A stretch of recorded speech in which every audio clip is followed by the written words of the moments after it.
Hey everyone, this is Jason from Nord Technologies.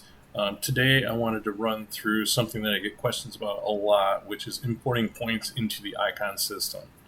So the first thing you want to do is go to import and delete. You'll hit this little plus right here, and then you want to signify where you're going to bring it from, what you're going to import. So we're going to bring it from a USB disk.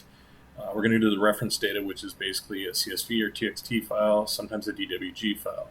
We have to set all of our points as far as northing, easting, elevation.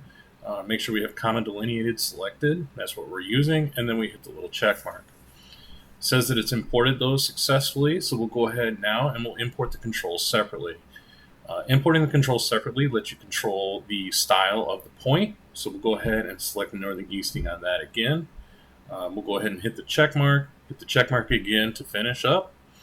And then you can see those imported successfully. We'll go into layout points here and we'll check and make sure that they all showed up. So you can see that the triangle shaped ones are your control and all the other ones are the points that you're going to lay out. So here we're actually ready to just set up on our points, select something to lay out, and we should be good to go. You can see here now that those points are all active. If you have any other questions, give us a call here at NOR and I'll be happy to help you out.